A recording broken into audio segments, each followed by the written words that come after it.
आइए समझते हैं जैक बोर्ड द्वारा जारी इम्पोर्टेंट प्रश्नों को जो ईंट, मनके और अस्थियों से संबंधित है।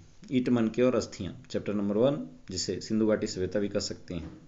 आइए समझते हैं इन महत्वपूर्ण प्रश्नों को। पहला प्रश्न है, भारतीय पुरातत्व का पिता किन्हें कहा जाता है? तो भारतीय पुरातत्व के पिता अलेक्जेंडर कनिंघम को कहा जाता है। बहुत बहुत इंपॉर्टेंट है। अगला प्रश्न, हड़प्पा सभ्यता में सर्वप्रथम किस स्थल की खोज हुई? तो हड़प्पा सभ्यता में सर्वप्रथम हड़प्पा स्थल की खोज हुई और इसके खुदाईकर्ता जो थे वो दयाराम सानी थे। इसकी खुदाई 1921 में हुई थी, जबकि मोहनजोदड़ो की 1922 में राखल दास बनर्जी के नेतृत्व में 1922 में मोहनजोदड़ो की खुदाई हुई थी।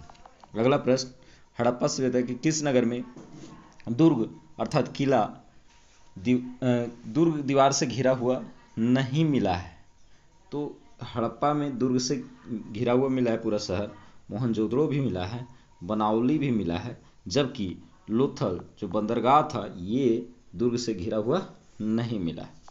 अगला प्रश्न, सिंधु घाटी सभ्यता में विशाल स्नानागार के अवशेष कहाँ से मिले?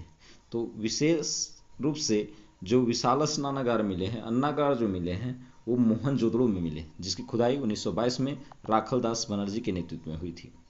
अगला प्रश्न, सिंधु घाटी सभ्यता में शिल्प उत्पादन का एक प्रमुख केंद्र कौन सा था? तो शिल्प उत्पादन का प्रमुख केंद्र चंदहुदड़ो था, जो पाकिस्तान में पड़ता है। यहीं से चूहे का पीछा करते हुए ईंट पर बिल्ली के पंजों के निशान के भी अवशेष मिले थे। यहाँ मनके वगैरह अर्थात माला वगैरह बनाने के उपकरण भी मिले।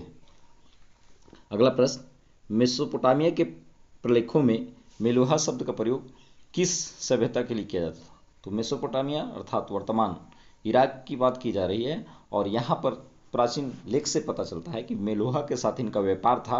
मेलुहा अर्थात हड़प्पा सभ्यता के साथ इनका व्यापार होता था। इस बात का जिक्र मेसोपोटामिया के प्रलेख से पता चलता है। अगला प्रश्न, लोथल कहाँ स्थित है? तो लोथल गुजरात में स्थित है और यही लोथल हड़प्पा सभ्यता का एकमात्र बंदरगाह हुआ करता था। नेक्स्ट प्रश्न, हड़प्पा किस नदी के किनारे स्थित है? तो हड़प्पा रावी नदी के किनारे स्थित है, जिसकी खुदाई 1921 में दयाराम साहनी के नेतृत्व में। वहीं अगर मोहनजोदड़ो की बात करें तो मोहनजोदड़ो सिंधु नदी के तट पर स्थित है। अगला प्रश्न, सिंधु घाटी के निवासियों को सोना कहाँ से प्राप्त होता था? तो सिंधु घाटी के निवासियों को सोना कर्नाटक के कोलारहट्टी से प्राप्त होता था। नेक्स्ट प्रश्न, हड़प्पा सभ्यता में बंदरगाह के प्रमाण कहाँ से मिले? तो हड़प्पा सभ्यता में बंदरगाह के प्रमाण लोथल से मिले। अगला प्रश्न, हड़प्पा सभ्यता के किस देश के साथ व्यापारिक संबंध नहीं था? तो हड़प्पा सभ्यता का मेसोपोटामिया के साथ व्यापारिक संबंध था, अफगानिस्तान के साथ भी था, ईरान के भी साथ था, इसके अलावा ओमान के भी साथ था, लेकिन चीन के साथ कोई भी व्यापारिक संबंध का उल्लेख नहीं मिलता, तो इसका आंसर हो जाएगा चीन। अगला प्रश्न,